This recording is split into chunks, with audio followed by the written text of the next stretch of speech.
Welcome to Big Blend Radio with your hosts, Lisa and Nancy, editors of BigBlendMagazine.com.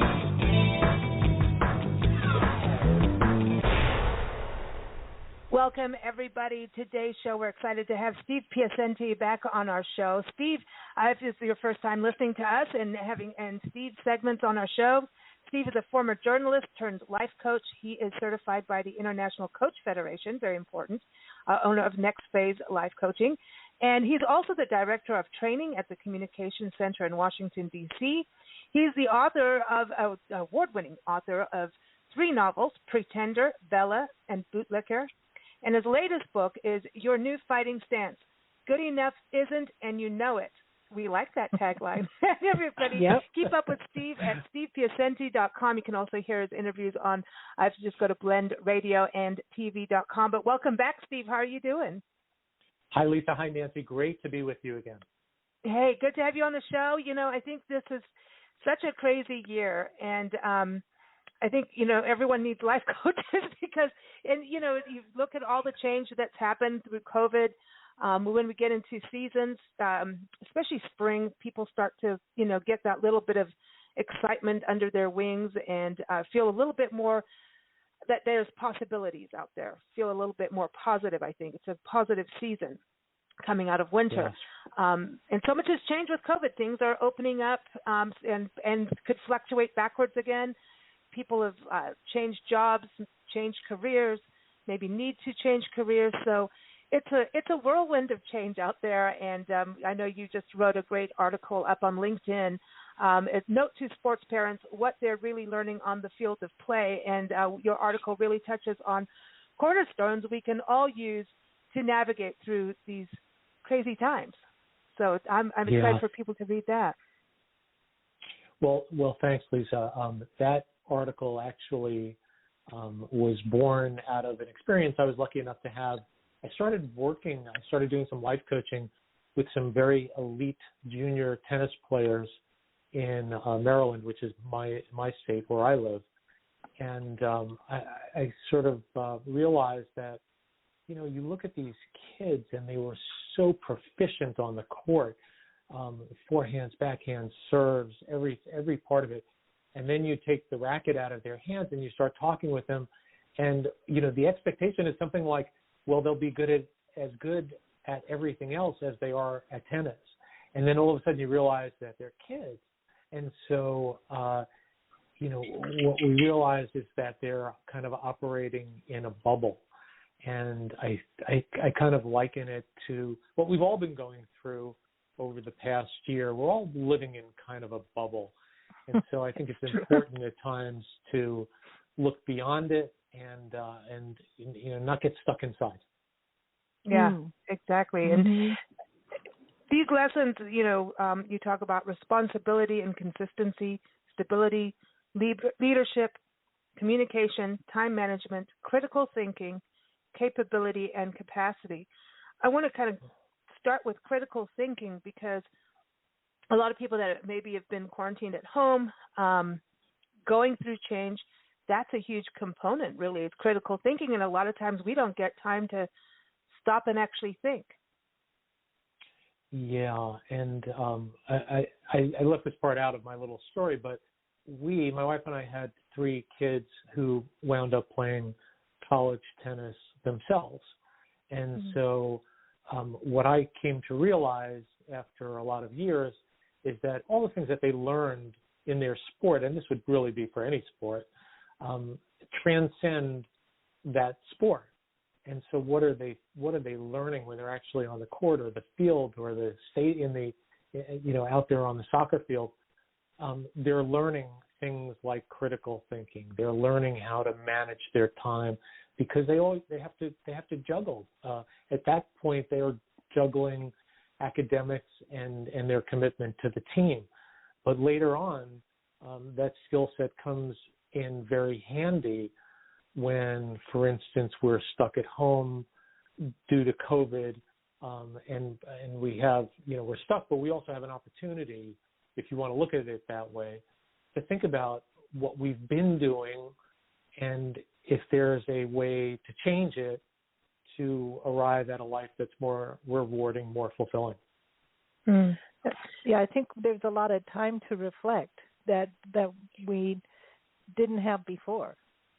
You know, we get all hustle and busy, and even just driving to and from work takes a good portion of a lot of people's day. Yeah, no, you're absolutely right. Now that, for me, was 2 hours. Hour into Washington, D.C., an hour out. And so the mistake that not a mistake, but the way I have found with a lot of the clients that I work with, what they're actually doing is creating a longer work day. So there's 2 hours less commute, 2 hours more in front of the computer, and that's not necessarily healthy in my view. So maybe we can take that extra time, and a lot of people have done this, and try to think of, as I say, am I really happy with my situation? And is this the way I want it going, or go back to that life once the COVID cloud lifts? Yeah, it's important to take time out. Just even, we always talk about taking a walk out in nature, and photography, like your awesome photography, doing things like that to kind of jolt you out of that. I think just even if you just go sit outside and have a glass of wine, it's like just kind of to slip into it helps you move past the monkey mind chatter to get to the actual critical thinking. And with critical thinking, to me, I think you've got to have pen and paper in hand or something to kind of, because it's a thing where we think, oh, I'm in the car, so I'm doing my critical thinking in the car driving to work, right? But you're not really 100% invested in those thoughts because you're still having to watch that you don't get into an accident, Exactly. So, and you're thinking, I use it a lot of times to think about, okay, what am I doing next? Very visualization kind of person. But and critical thinking to me is very visual. Everyone's different. But any tips on how to use critical thinking, how to get there, to get to that clear point, and then to actually make it work, be constructive with it. You know what I mean?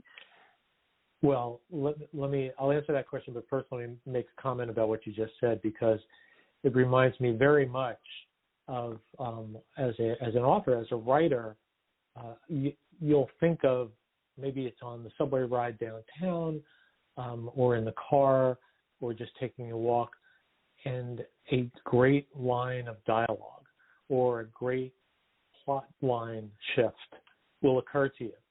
And man, if you don't write it down, it disappears into the ether. And when you try to remember it, not there. Yeah. It's just not there. So I agree with you. And I'll remind everybody, every phone has a notes app of some sort, where if you just jot down a couple of words, you'll be able to remember it later on. But I do think that's a great way to begin with the critical thinking, by jotting down ideas as they occur to you, and seeing later on if they're worth pursuing.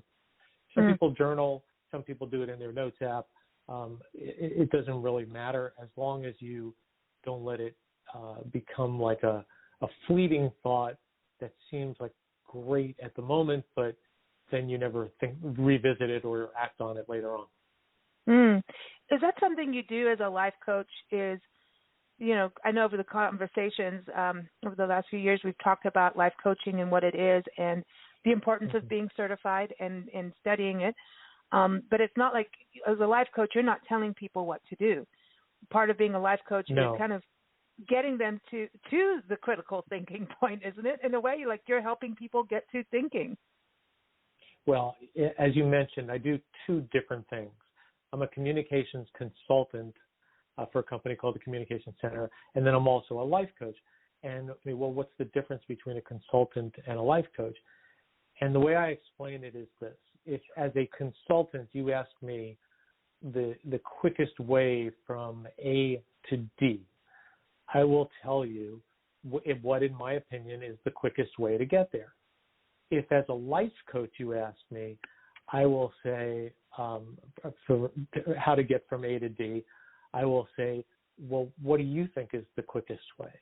And then we'll discuss your ideas, and then we'll see what the obstacles are, and then we'll talk about how to get those obstacles out of the way or go around them. So essentially, it's the difference between a map and a compass. I like that. I like that a lot. So critical thinking is part, and then you talk about the beginning in your article.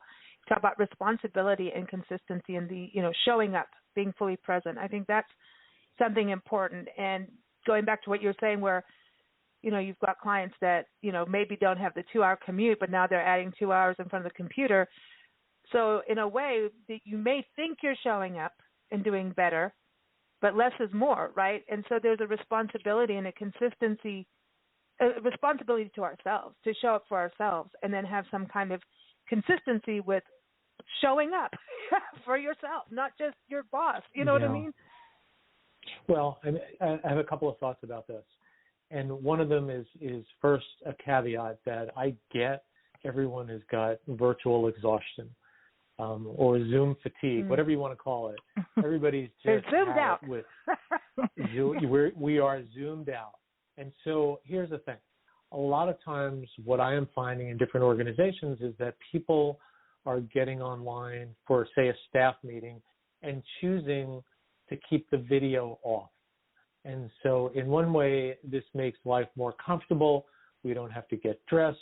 Maybe the guys don't have to shave. Maybe you can be more casual about it. On the other hand, at some point during the year, most people have a performance review. And so my thought is, how do you want to be remembered during that performance review? As a disembodied voice or as someone who showed up every time, looking good, sounding good, contributing, and, as you say, being fully present? I think dressing properly has a lot to do with how you conduct yourself. And so the idea that you can hide and not have the video button on the one hand, I get that that's easy, but part of getting ready for some kind of interaction with other people, a meeting or whatever, going to a classroom or whatever, is taking time to make sure that you are presentable. So, I feel like taking the Zoom, like the video Zoom thing off, might make you not be as, present as you would have been had you got dressed properly. Does that make sense? Well, yeah, it does.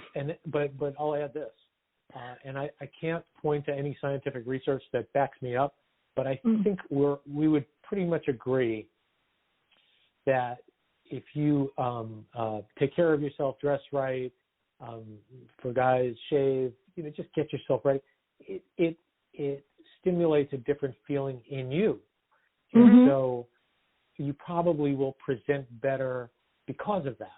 Yeah. So I really do believe that. And so, I never go online without, early in COVID, I established a pretty good routine about getting out for a walk every morning, just breathing in some fresh air, making sure to shave and get dressed. I mean, I'm not dressing like I would dress to go downtown, but wearing a dress shirt maybe without a tie and pants instead of, some people wear shorts because you can't see them on the screen. But and I think what inside reflects what you bring outside. Yeah. It's the same feeling I had when Nancy had to cut my hair during COVID. I just lopped that stuff off, man, because it was driving me nuts. And I'm like, and all of a sudden I'm like, dude, man, now I'm back. I'm back. Oh, it's funny. A vote of confidence. And for some women, it's, hey, I got a new pair of red shoes. Watch out, So everybody's got a thing, but it is about. I feel like responsibility should be part of a routine. And it's the same thing as brushing your twice a day, It's like, that kind of thing. And you feel better, trust me, if you do. The other part, too, about, showing up and being present, you talk about stability and competition and understanding that you're not always going to win. And that part can be very difficult for people, especially in a new career or something you've done for a long time. And this is where sometimes we get very complacent in our zone where we are on the top, right? We've done so well over the years. We're very established that we start to fall down because I don't know, I don't want to say we've become a know-it-all, but we've become that, you know, where we aren't being aware of change, like something like COVID coming. The tourism industry, I mean, it is responsible tourism industry. That, you know, that is something that is not the same as a town that was the lumber town, and then the lumber company moved away and the town went dead. Responsible tourism is something that rarely gets affected unless it's a natural disaster, something like COVID or hurricanes, and people build back up. But COVID really, really affected it. And so if you've always been doing well, you start to put blinders on, realizing that there's always something, there's a shark in the water somewhere. And then that could be catastrophic if you've always been sitting at the top. You can fall really hard if you haven't had some losses along the way, if you haven't had criticism even. You've got to have criticism, otherwise you can't handle the criticism to move forward. And that's where I think maybe a lot of people are also sitting during COVID. It's a huge shock and painful to the system. Well, you know, and very closely related to that are people who have just kind of become complacent. And, you know, this is where that business about good enough isn't and you know it really comes into play. But for that to come into play, you have to think about it and really decide whether this is good enough, this is all you're going to do and you're happy with it, or is there something beyond good enough? Now, I'm gonna quickly say and acknowledge that COVID has hit people in different ways, and some people have been, you know, really devastated by this terrible illness. And you know, I mentioned offline that a guy wrote on my Instagram account that for many of us coping with life now, good enough is good enough, and I totally get that. The one thing I would say, though, is that at some point we will emerge on the other side of this, and that's when I think the self-audit has to take place. Otherwise, you wind up 5 years, 10 years down the road doing the same old, and are vaguely unhappy about something, can't quite put your finger on it, and I would say it traces back to never questioning, you know, never questioning those assumptions that we just believe in blindly. The actor Alan Alda said those assumptions are windows on the world. We need to scrub them off every once in a while, otherwise the light doesn't get in. Exactly. We have to. I mean, no matter what level you're at in your company, whether you're the owner, you have to keep just doing that self-audit. I think it's important, and as a business owner, you need to do a business audit too, not just your personal audit. But if you're only doing your business audit and not doing your personal audit, then they're tied. They're connected. They're very, very connected. You know, when I was painting, I would paint a picture, and the process of painting to me was the fun part. But when I would finish the picture for about 2 or 3 hours, I'd like, wow, that's pretty cool. And then the next day, I wish I had changed this over there, and I really don't like what I did over there. And then 3 days down the road, I was like, oh, I think I need to get rid of this painting or try it a different way. And so that continual looking at the painting and seeing something I thought was good enough at the moment down the road became an irritation to me. And then someone else would look at the painting and see something completely different, and not even notice the things that I felt were mistakes, unless it was another artist who was like, oh, yeah, look what you did over here, ha-ha. You know, it's a great analogy because if you think of, you know, I'll use my own, any writing product that you do, from an email to a novel, you never settle for the first draft, right? You always go back. If most people I'm talking about, at least, some people just dash something off and they're done with it. But for most thoughtful people, it's not the first draft, or even the second, third, or fourth. Sometimes it's not until the 10th draft that you feel that it's exactly right. And I think that's what you're talking about with the painting, that we just settle too quickly.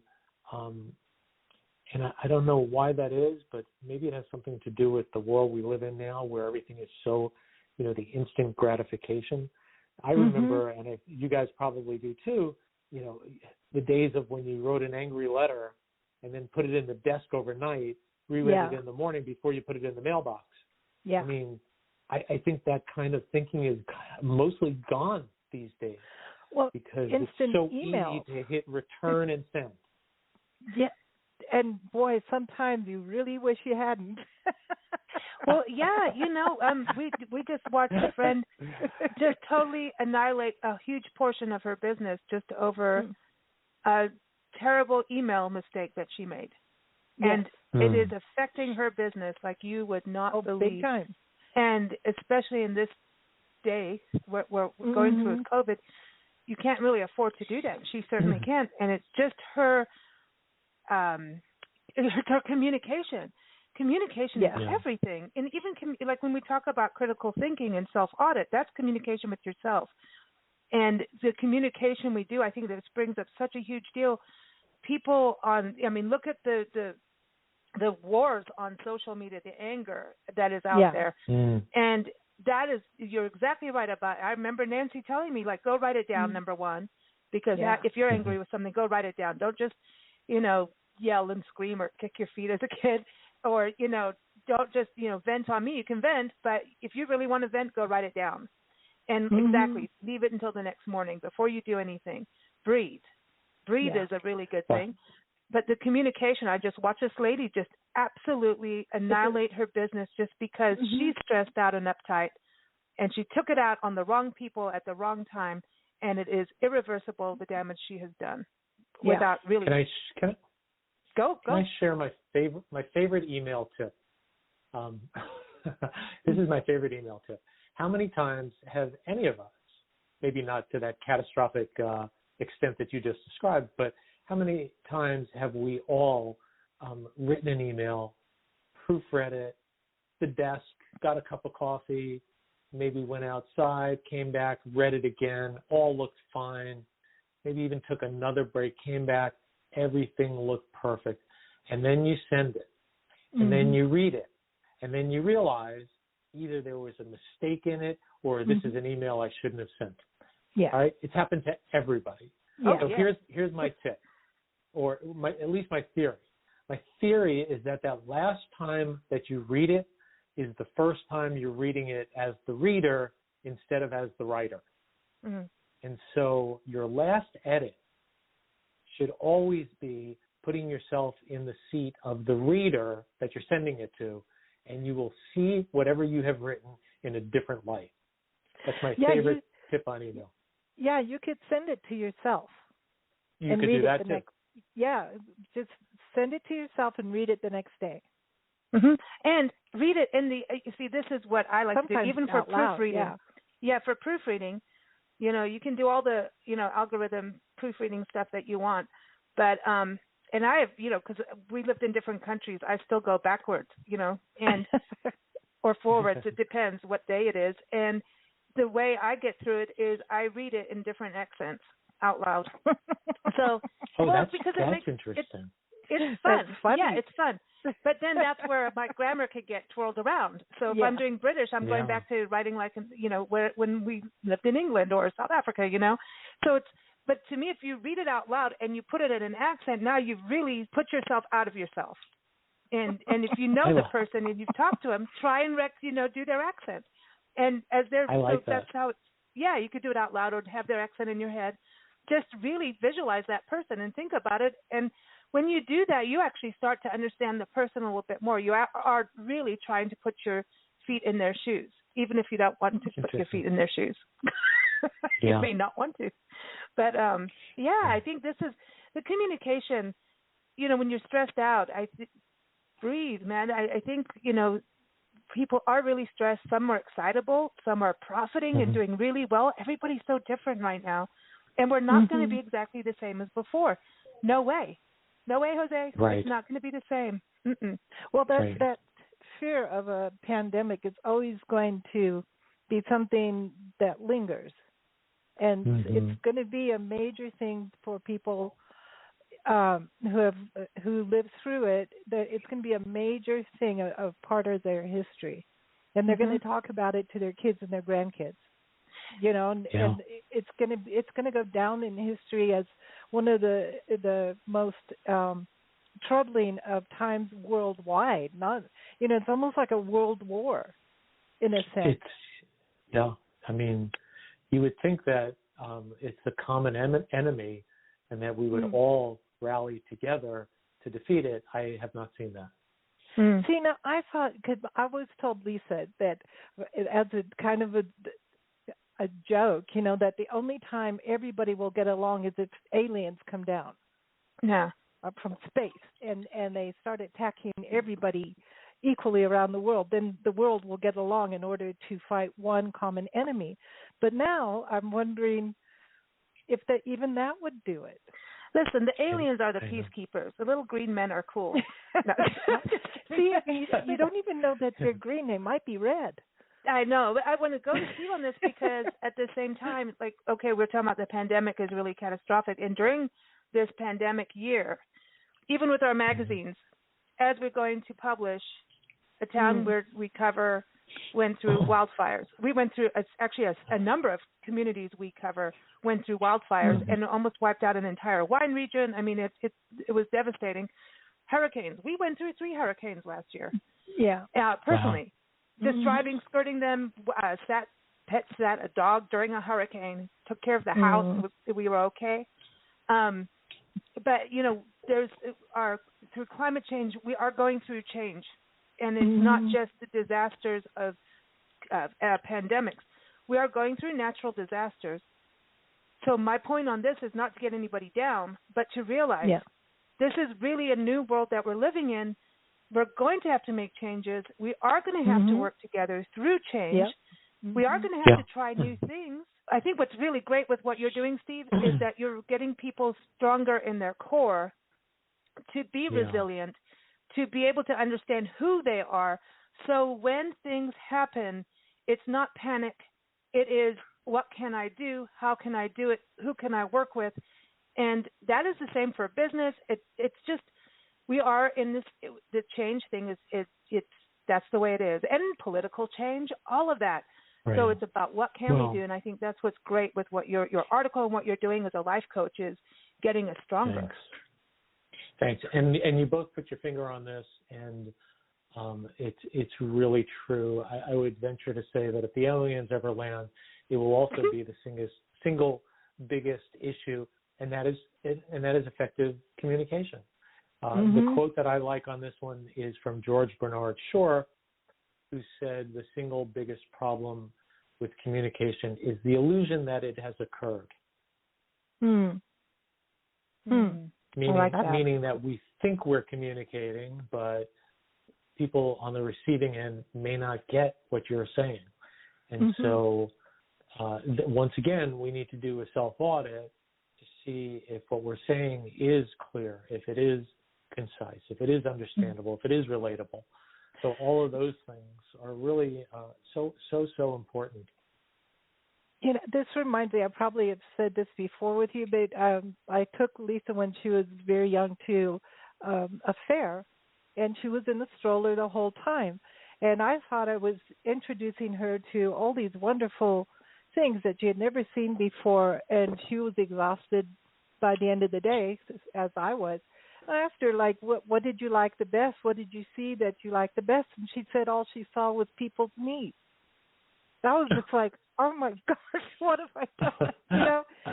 She was at a whole different perspective, and I never got down to see what she was seeing. Yeah. Well, that's another great metaphor.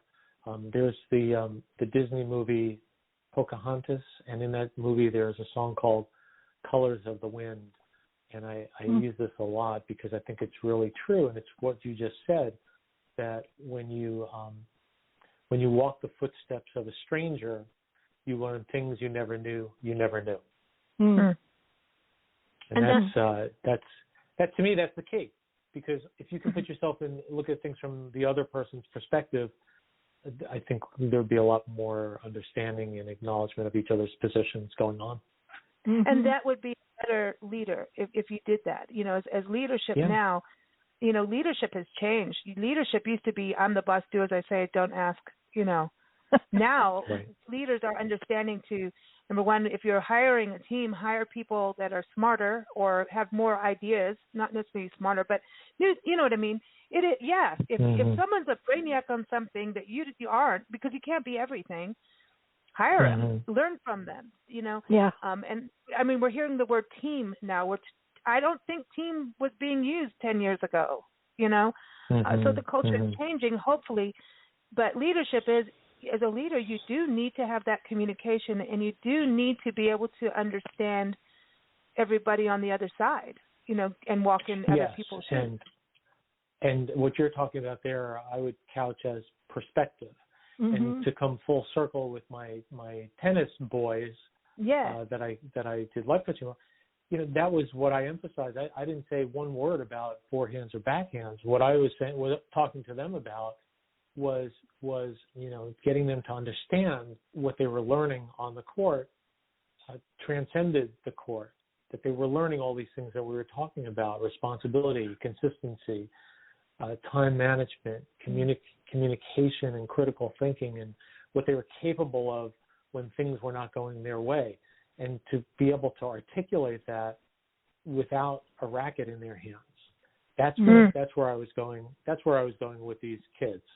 And you know, I think these are lessons. If you learn, the sooner you learn them, the better you can deploy them later on in college, in the job market, as parents and members of the community. I want to touch on time management. You know, Bobby DePorter in the 8 Keys of Excellence, the 8th key of excellence is balance, which means you're incorporating all keys of excellence, and you're in the zone. You're in that flow. You love what you're doing. You know, it's like you can't get enough of it. You know what I mean? You're so happy and you're in that zone. And I'm in a Facebook group and for digital thinkers and creatives and all that good stuff. And the question was about time management, especially because we talk about screen time and Zoom burnout and all of that stuff, time management.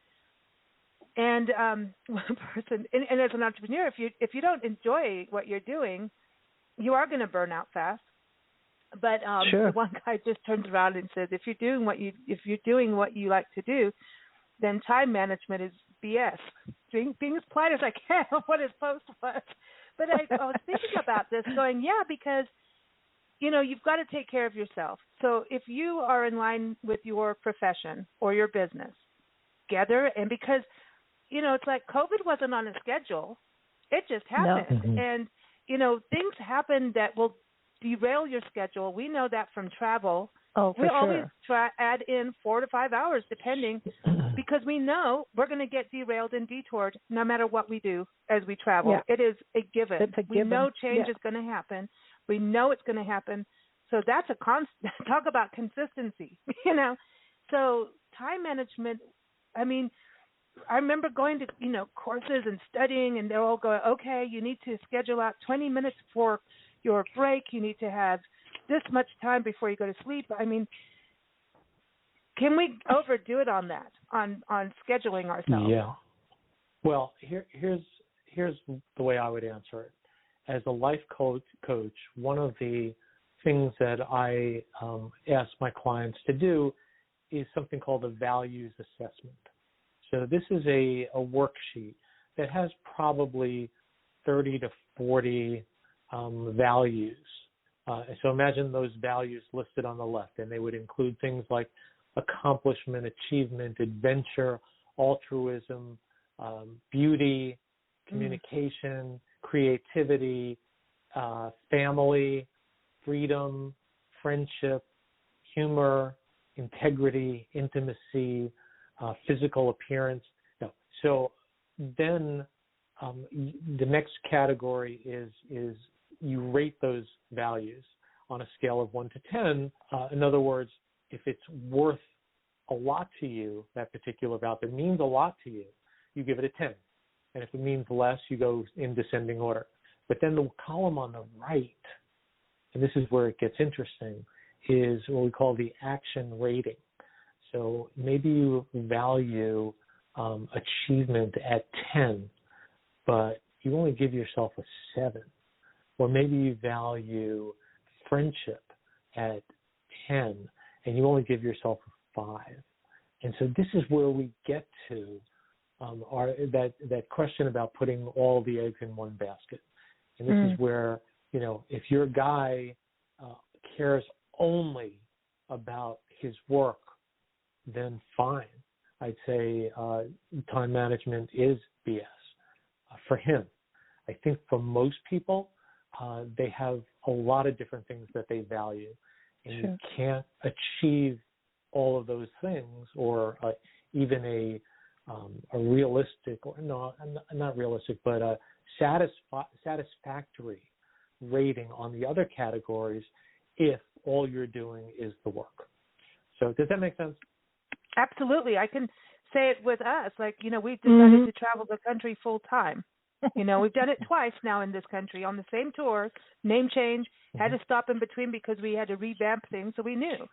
And if we ever have to do that again, we will. But we did have to put all our eggs in one basket. However, we have this incredible balance of, if you're always at the computer working, you're not traveling and getting the new content and making the connections and not enjoying yourself. Like for us, we have these times where we're off in the park and we're hiking, we're, having our picnics, we're communing with nature, and those are our days off where we remember it's not just a day off, it's something, it's like a reinvestment. It's you can't even put money next to it. It's a reinvestment of why we do what we do, because we feel such joy that you want other people to feel that joy. So it's like you get to that balance of, okay, really for us it's a waste of time to drive back and forth home. It is a complete waste of time, but now we pet sit in between, so now we feel like we're at home. So you find these things that, exactly like you're saying, it is about your values and what brings you joy. I think we put joy as an underrated thing. We forget that we can have it. And I find also that sometimes people unknowingly put blinders on themselves. And so they become laser focused on the one thing that they're working on, like your guy that you mentioned earlier, and is not even thinking about those other values. And that's why I believe it's important to step back once in a while and really think about, am I happy? Is this fulfilling for me? Is there something I'm not doing that would make me happier, or something if I added it to the mix would make me feel more well-rounded? And if you got the blinders on, you can't do that. Exactly, and that's why we're the blend. Yeah. I'm just saying, we say variety is the spice that brings quality to life, because if all you're doing is one thing, you're going to dig a rut eventually. And so many people criticize the idea of a magazine that had several different topics instead of like just being a food magazine or being just a nature magazine. They really had a problem with the concept of a little bit of everything, of the variety that but when we sat down to do this, we were like, oh, but if we just do nature, then we're going to miss history. And if, we love history. So, and then it was like, well, we also like art, but we also love this. And eventually we just said, if we're going to do a magazine and we want to stick to it and make it what we want it, it's going to have to be a variety magazine. That would be the only way that we could maintain it and be happy. And it's to inspire people to do new things. And that's Steve, when you have your blinders on, you tend to not do new things, and therefore you're not really growing, right, as an individual. Right. So once again, to bring it back to the boys that I coached who play tennis, my greatest concern for them, because they're beautiful kids, really smart, really thoughtful, and of course great junior tennis players. But my greatest fear would be that they wind up in a college university where they play on a team, and it's a very demanding schedule, and there's a lot of pressure on them, and then they get out and they're not quite good enough to be pros, and they haven't invested in whatever else they could turn into a career, and they find themselves lost and really in a hard place, nowhere to go. So that's my intention. Whenever I coach somebody that young, they've got their tennis coaches to deal with all the strokes that they have to master. But my concern is going to be what else we need to work on so that it's a more well-rounded existence. I like that. What's important, I think, of athletes that it's a short-term career, in regards to there's an aging point where you stop and you need to have other things in your basket of life, that you're going to go to your next. And I'll venture to say that you're thinking of the athletes who have made it and who have some money. But what about the vast majority who are really, really, really good, but not quite good enough, and they never make the pros, they never get that big paycheck? What do? Well, and some sports really don't have the big money. Like my brother was the California State Gymnast champion, and that's what he wanted to do.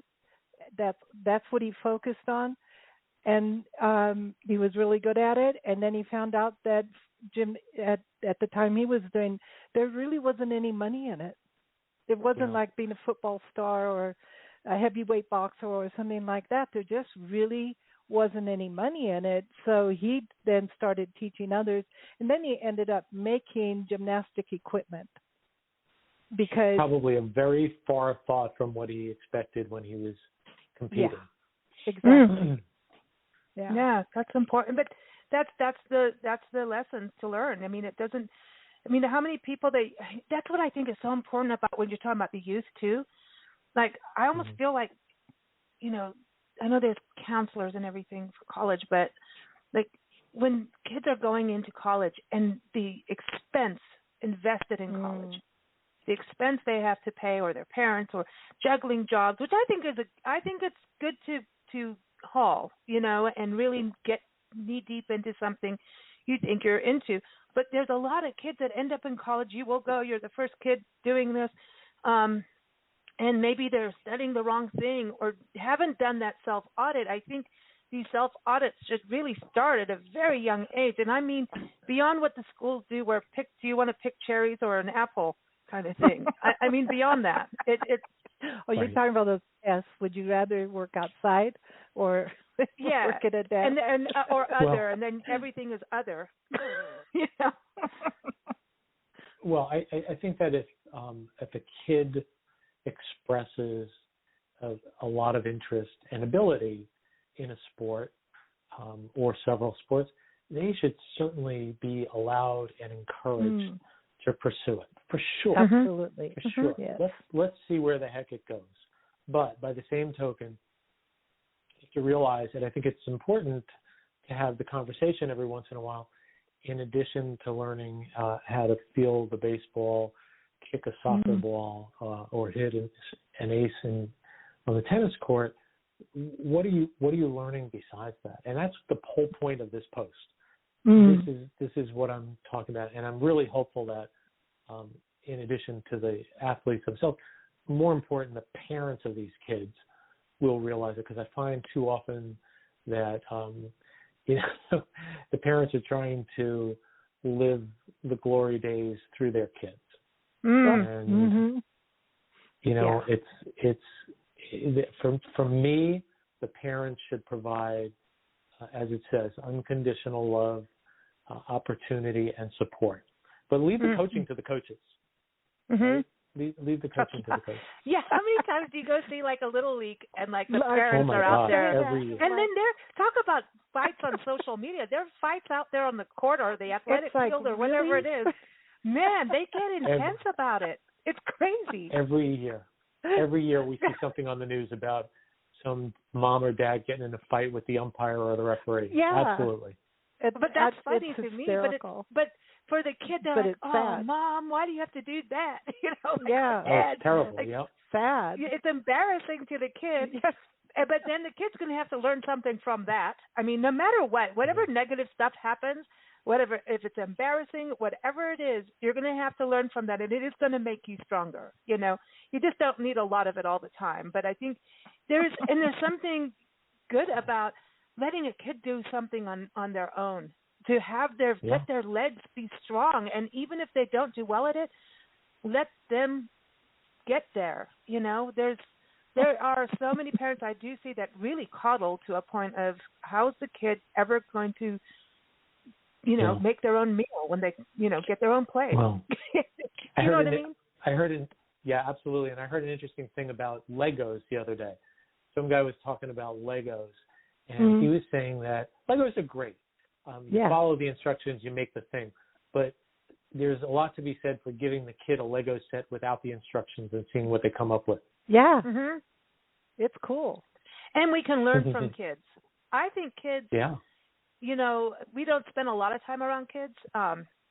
We don't have them, but you know, when we're with friends with kids, and you know, I'm always amazed, like, you know, because I have to go, okay, kids, like, how do you act around kids? Just be yourself, you know. And I don't have that much of engagement with them, really. And then when, especially little ones, I'm like, okay. But then you start to really watch them and how they create. And remember, we used to build forts as kids and act things out.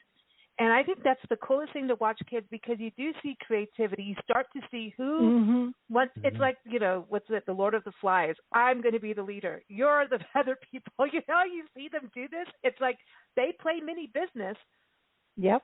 Right there as little kids, like, who's going to do what task, and, oh, you messed that up. You're not supposed to say this. But you watch them create, and I think it's exciting as adults watching that. We learn from kids. There's always something, because they're fresh. They're not jaded yet. They haven't been told, no, you know, that's not the way the world does it. They're so fresh with things, and we start to say, we take no as a real thing, you know. They're fresh and they're uncensored. I'll share that. You know, we now have grandchildren, and I have one granddaughter, the one who lives in Asheville, coincidentally.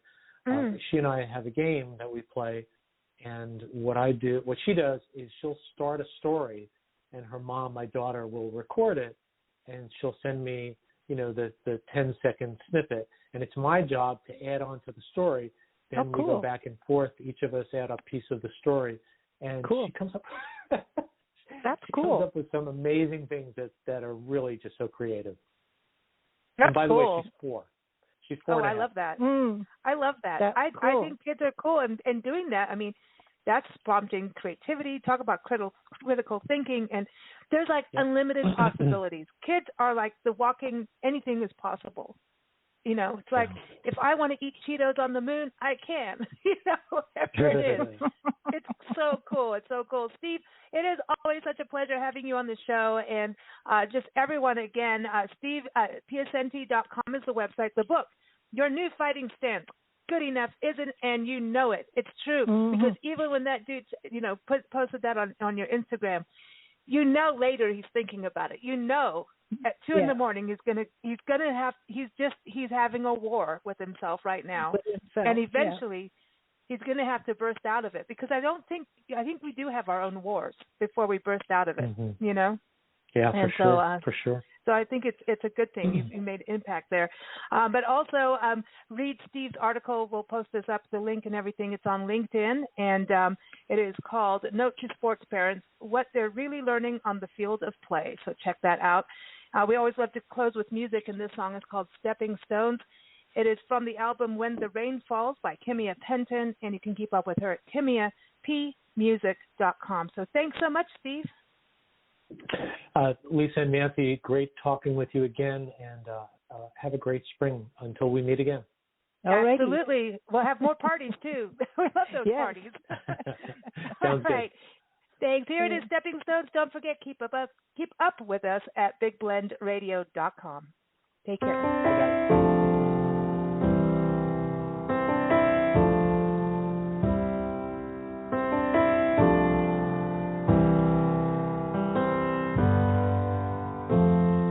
My first steps were a celebration, Mom and Dad watching me grow. With every orbit of the sun, there's much more I got to know. As the seasons changed and I was fully grown, I was molded, made by the love they sowed.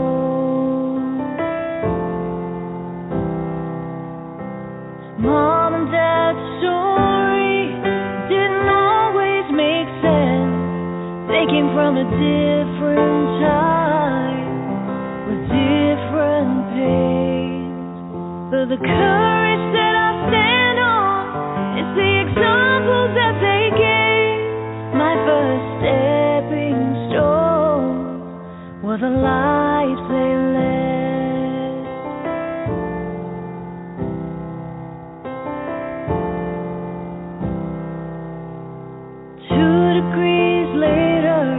Out to the city on my own, working at the corner office on the 21st floor, thinking how far I come and where I could go, taking in the whole world, but I'm missing home. The road I traveled didn't always make sense. I wish for a different time, a better place. If I was building bridges, if I built a fence, Mom and Dad's wisdom was my one defense.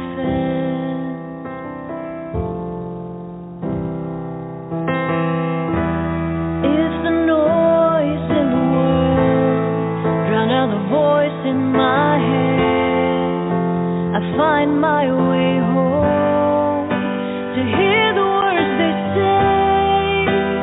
Those familiar words, the laughter and tears wash away my fears. Mom and Dad's story didn't always make sense.